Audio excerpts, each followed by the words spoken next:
আলাদা করে ফেলবো, কারণ হচ্ছে এই সাইডে কিন্তু মা নাই, মা সরাই ফেলছি বাচ্চার।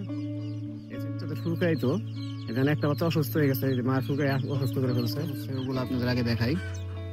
এগুলো এখানে আজকে আমার আরো কিছু বাচ্চা আসতেছে, ওগুলো রাখতে হবো মানে কই। হ্যালো এভরিওয়ান, আসসালামু আলাইকুম, কেমন আছেন সবাই?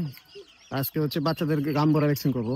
এই সাইডে বাচ্চাগুলো, এই সাইডে বাচ্চাগুলো, ওই সাইডে তো বাচ্চা ভ্যাকসিন শেষ। আর হচ্ছে যে এখানে অনেকগুলো বাচ্চা পড়ছে আমার, তো এইগুলো রাখার জায়গা পাইতেছি না। তো আজকে হচ্ছে এখানকার বাচ্চাগুলো হচ্ছে গাম্বরা ভ্যাকসিন করে আলাদা করে ফেলবো, কারণ হচ্ছে এই সাইডে কিন্তু মা নাই, মা সরাই ফেলছি বাচ্চার। এই সাইডের মুরগি সরাই ফেলছি, প্লাস হচ্ছে এই সাইডের বড়গুলোরও মুরগি বাচ্চা মা সরাই ফেলছি, যেগুলোরও। এইগুলো হচ্ছে আমরা আলাদা করছি, মা হচ্ছে 1 মাস বয়সে। আর ওই যে এগুলো গতকাল আলাদা করা হয়েছে।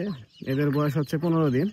কারণ হচ্ছে এদের যে মা ছিল, এটা হচ্ছে যে বাচ্চাদের শুকাই, তো এখানে একটা বাচ্চা অসুস্থ হয়ে গেছে, যে মা শুকাই অসুস্থ করে ফেলছে। তো বাচ্চার আগে ভ্যাকসিন করে আজকে ভ্যাকসিন করাটা দেখাবো না, কারণ হচ্ছে ভ্যাকসিন করার আগে অনেকবার দেখাইছি। আর আবার নতুন কিছু হাসির বাচ্চা আসতেছে, ওগুলো রিসিভ করে দিতে হবে। তো ভ্যাকসিন করার আগে শেষ করি। ভ্যাকসিন শেষ করে এখানকার যে বাচ্চাগুলো আসছিল ওইগুলো সরাই দিয়ে যে এখানে নতুন বাচ্চা ছাড়লাম আজকে। আর এখানকার যে বাচ্চাগুলো আছে ওগুলো দেখে দিচ্ছি। আজকে হচ্ছে আমার আরো কিছু বাচ্চা ফুটছে, ওগুলো আপনাদের আগে দেখাই। এগুলো এখানে থাক, এগুলো হচ্ছে আরো 2-3 দিন আগে ফুটছে। ওই যে বস্তার উপরে যে মুরগিটা বসাইছিলাম, কালো কালারের যে মুরগিটা বাচ্চা, ওদের সাথে আরো 2টা বাচ্চা অ্যাড করছি অন্য মুরগির। তো ওগুলো সবই দেখাই দিচ্ছি আপনাদের। ওই খাঁচার নিচে হচ্ছে একটা মুরগি বসানো ছিল, এখন আবার তো খাঁচা দিছি। ওইখানে একটা মুরগি ছিল, ওইখানকার 3টা বাচ্চা পড়ছে, ওইগুলো ওইখানে দিছি। আর আজকে হচ্ছে আরো কিছু বাচ্চা পড়ছে, যে এই মুরগিটা বাচ্চা পড়ছে, এই যে ডিমের পিছনে নিচে ভালো রাখছি। এখানকার এই মুরগিটা বাচ্চা পড়ছে, 3টা বাচ্চা ফোটার বাকি আছে, আর বাকি সব বাচ্চা ফুটে গেছে মাশাআল্লাহ। আর ওই খাঁচার যে বাচ্চাগুলো ছিল ওইগুলো আপাতত এখানে রাখলাম, কারণ হচ্ছে আমার কাছে জায়গা একদমই সংকট। এই যে 1 পেয়ার মুরগি এখানে রাখছি, ওইখানে হচ্ছে যে এইগুলো রাখছি, যেগুলো হাঁসের খাঁচা ছিল। আর ওইখানে একটা মুরগি বসা দিছি। বর্তমানে এখন আমার কাছে মুরগির বাচ্চা রাখার মতো জায়গা নাই। আমি কাঠ টাট সব ভাঙে রেডি করে রাখছি, শুধু সুইটার যে কাজ করে দেবো উনি আসতেছে না, আজকে আসে কালকে আসে, এরকম করতে করতে মানে খুবই ঘুরাইতেছে।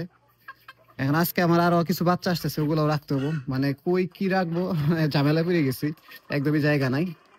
আমার খুব তাড়াতাড়ি হচ্ছে আমার ঘরের কাজ ধরতে হবে, মানে আরো যে ঘরগুলো রেডি করতে হবে এগুলো করতে হবে। আবার তো এগুলো এখানে রাখলাম, এগুলো এখন কালকে কই ঠিক করবো নিজেও জানি না। ওই পেয়ারটা ওইখানে রাখছি আপাতত, কারণ এখানে ছাড়লে হয় কি, এই যে এখানকার যে মুরগিগুলো সারা যেগুলো আছে, এইগুলো হচ্ছে খাঁচার মুরগিগুলো প্রচুর মারে।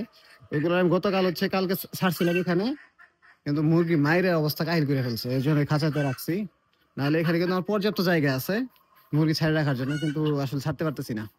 তাহলে হচ্ছে আমার এই খাঁচাগুলো খালি হইতো, কিছু কিছু বাচ্চা আমি এখানে শিফট করে দিতে পারতাম, কিন্তু এটা এখন হইতেছে না, কারণ হচ্ছে এখানকার মুরগি প্রচুর মারামারি করে। তো এই ছিল আজকে মুরগির ভিডিও। কালকের ভিডিওতে নতুন কি বাচ্চা আসতেছে ওগুলো আপনাদের দেখাবো। তো ঠিক আছে, ভালো থাকেন সবাই, আল্লাহ হাফেজ, টাটা।